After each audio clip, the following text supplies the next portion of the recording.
As someone who has been in the healing arts for many, many years, well, for some years, I am an observer. Those of us who are in the healing arts, we are observers of the patterns that mystify us in why do we become ill? Why do we break down?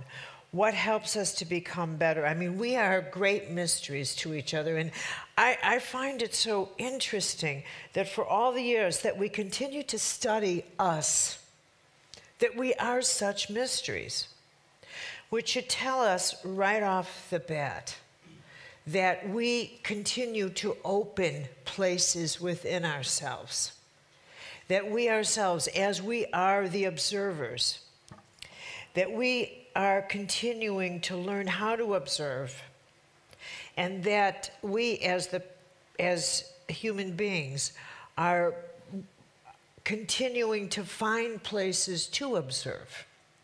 Let us say that the world behind our eye is our new frontier, and that we have become intrigued with ourselves in a way that other generations have not. That this is the new frontier. We are the new frontier. And so observing, for example, why we become ill, why we don't heal, has a different meaning than if that question were asked before World War II. The depth to which we now look at ourselves and the depth to which we're asking that question is a hologram compared to how once upon a time they asked and they were maybe looking for an infection. We are looking for a story, a narrative, reasons that are a complexity. When I've been working with people now for 3.5 decades, and as an observer of people, there's so many things I could share with you, but I've narrowed them down for obvious reasons, and to choice. I want to emphasize the power of choice. And perhaps there was a time when we wouldn't even talk about it, but we have to talk about that today. Because choice is a fundamental power of the human experience. We need to put choice as an authority, as a power that is so huge that if I ran the world, this is where you should say, that's a good idea, but if I ran the world, I would make studying the power of choice part of every school curriculum. That everyone should learn that the power of the choices you make have infinite consequences. From the littlest choice to something that is great, big, huge. And that here's the paradox. You have no idea what a little choice is or a big choice. What we are used to doing is believing that a big choice is an obvious one. Buying a house, getting married, getting divorced. In fact, those are your small choices. The choices that actually matter when it comes to your health, when it comes to healing, when it comes to positioning yourself, empowering yourself, are the tiny ones that are the choices, I should say, that you think have the least power, that you make in the privacy of your own company, that perhaps you think that are the most insignificant. I have found repeatedly, are the most powerful choices of your life. The most powerful. That have the most powerful impact on your biology, on your on your soul, on your sense of who you are, on your well-being, on your whole life map. Now, I'll tell you something else, that these are the types of statements that are dicey to make, because if someone said, I want you to bring proof of this in a basket, I couldn't do it. But if you listen with your heart and your gut and see if it doesn't settle well there like good chicken soup. So I'm going to take you through choices, the kind of choices that if you came to me and said, I don't feel well, I don't feel well, and I have chronicness, and I go from one chronicness to another. I have chronicnesses. I am always a curmudgeon. Nothing makes me happy. I am always complaining, and I ache, and I'm exhausted. I almost make unexhaustion, but I don't. And I almost like my life, but I actually don't. And I almost can love someone, but not really. I almost make it there where I actually feel love, but I don't actually really feel it. I think I feel it, so I think feel. I think feel. And every now and again, I kind of get a love high, but it doesn't last. I take 2 aspirins, it passes. But then I think maybe it is, but then it's not. But then it is, but it almost is, but not quite. So I go to a therapist. Is this love? But if I try hard enough, but maybe. So I find someone to blame. Chronicness. There's never been people like us who have these issues. We're extraordinary in our issues. And as I go into this, here's another thing that is unique about us. And put this in your chicken soup belly. We are born knowing certain things. We're wired for it. It's in our instinct. It's in our spiritual instincts. It's in our DNA. It's in our soul DNA.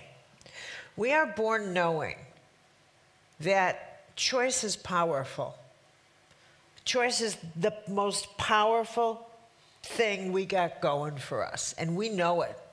And that's the reason why we're terrified to make a choice. I'll ask somebody, where do you want to go for dinner? I don't know. Pick a restaurant. No, can't even pick a restaurant. People are terrified of making choices. Terrified of the consequence you choose. Terrified of being held accountable for a consequence. Well, I don't know what I want to do. I'll think about it. The morning, the day, your mind gets the day shift, your heart gets the night shift. Your mind says, well, I think, your heart says, I feel. And you don't let the two of them talk to each other. Because if they do, then you actually have to do something. Choice terrifies people. So most people will do anything to postpone making choices. So I'm going to help you out. And we're going to go through a list of choices that matter, that make a difference. The first choice is the decision to actually live an integrous life. And when I say make a choice to do that, it's the kind of thing I mean. I don't mean, well, I live a good life. No. I'm talking full scale. I'm going to walk the way I talk. I'm actually going to do it. I'm going to live a life of integrity. I'm going to, never mind this speak my truth, I'm actually going to tell the truth. I'm going to live with integrity. I'm going to make my choices according to what I say I believe I'm going to live. I will not, and what this means is that I'm not going to betray myself. I'm not going to compromise myself. I'm not going to put myself in a position or put myself in any circumstance, or if I'm in a circumstance, I'm getting out. Or I won't force another person. I won't force another person to be in a circumstance in which I know they're uncomfortable in order to please me. I won't hold another person captive because that has no integrity. I will not do that. Now, let me tell you something. Liars don't heal. Liars don't heal. So you can eat all the wheatgrass you want, and you could do all this stuff with seeds and vegetables. But an honest person who eats cat food will go further than you.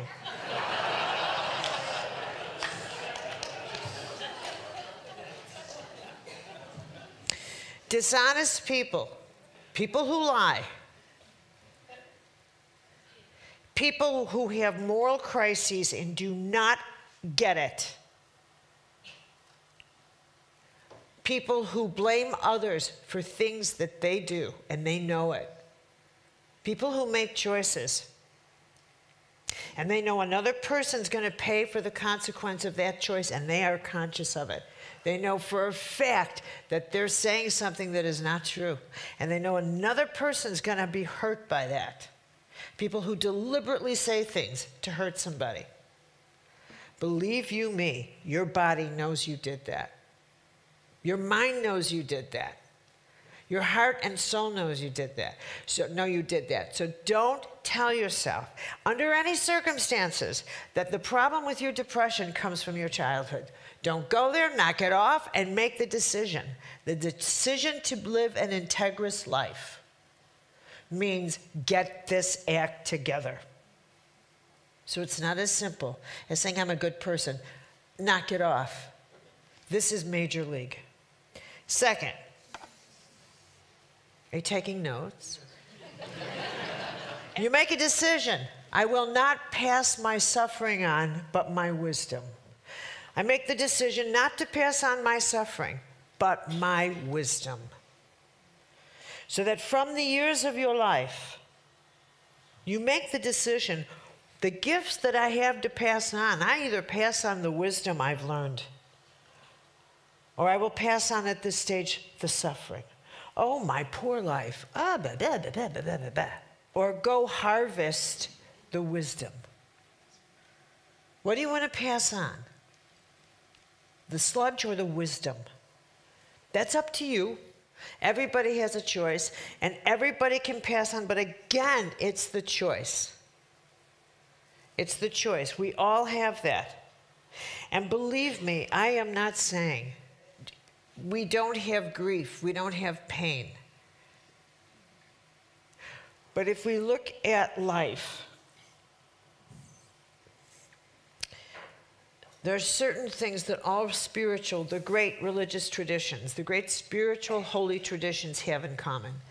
And one of the lessons of these traditions, one of the great learnings, is that life will never be that wonderful, rich thing that we want it to be, which is what we call fair. It will never be that. It will never be, well, that's why this happened. I had someone tell me one time, well, if I only knew why this happened to me. And I said, and what difference would that make? What if God sent an angel and the angel said, what do you want? I mean, you've been banging around down here. What do you want?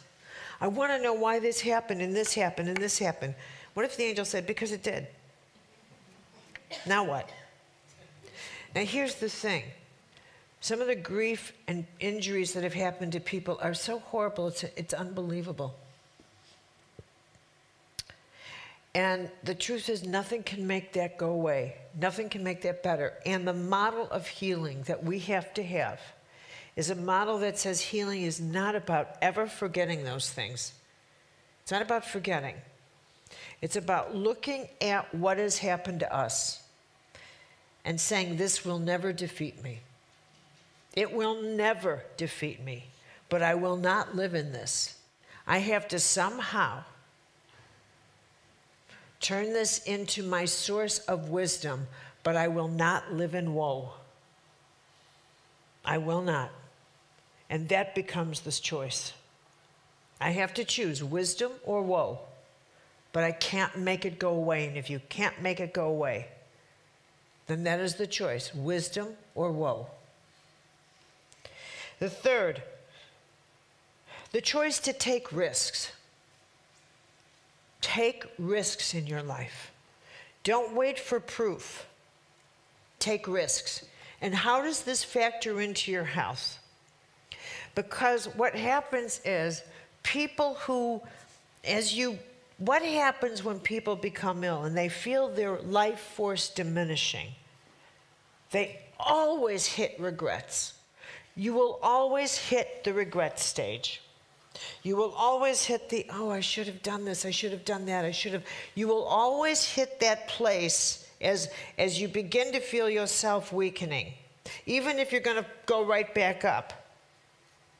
You will hit the regret stage in which you visit the life you wish you had lived. Even if you just have a cold. And one of the regrets that happens when all of us begin to diminish in our strength and stamina is we review the life we should have had we taken risks. Had we not lived a life in which the way we make our decisions was based on the fear of being humiliated. What if I'm humiliated by this? What if I can't take the consequences of it? What if I'm too frightened? What if I'm alone? What if this costs me too much money? Well, what if? And to this I would say, go home and ask yourself, how many of my greatest fears have actually really happened? How many have actually really happened?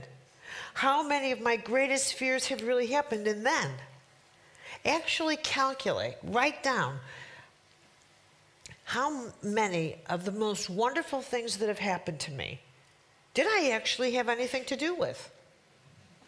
And probably 2. I'm giving you the benefit of the doubt there. Because if you look and add, most of the best things that ever happened to you, you didn't have anything to do with. And if you think, how did this happen? Probably through a lot of things that you know nothing about that were actually very risky and you didn't even know that. Don't take the safe path. Don't tell yourself that because when you are making decisions about what to do, don't look backwards for guidance. Because there's nothing, quote, back there. The reason you are where you are is because that part of your life is over. Don't look for over to chart new. Don't go there. When it's time to make a decision about, I don't know what to do next, do not go to who you were, what you did, because it will pull you back, perhaps even to places that don't exist anymore, to images of yourself that are no more. You are not that person. And one of the ways to weaken you is that it causes you to long for things that are no longer appropriate and they're not in the field yet to come. What builds vitality, what builds the desire to live your life fully and be present, is for you to say it's time for something new. Be in the newness, not afraid of it. Be in that newness. Be there. Next, choose new words. I love this. I love this one. When I was growing up, I'm a wordsmith. I'm a writer, I'm a wordsmith. But I absolutely adore words. I actually went to bed reading the dictionary. And because every word is a universe unto itself. Every single word. And in my workshops, sometime if it's appropriate, I tell people what I want you to do is come back tomorrow with 3 words you're going to give me. Nope, make it 1. That you will never use again. Just 1. I just want 1 word. And you will never use it again. Never. And I get to have everything that comes with that word. Everything.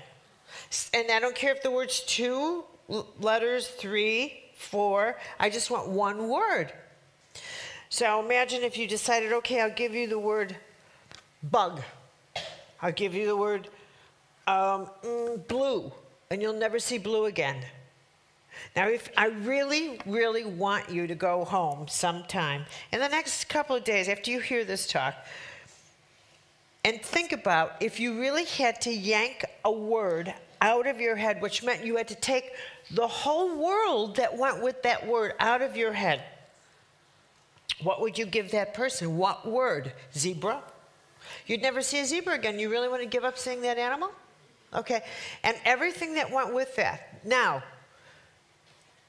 when someone says your thoughts and your words are not powerful, go to that exercise and come in through that door, and then construct the words that you say to another person, word by word, and how powerful every single word is that you, not only that you say to another person, but that you say to yourself.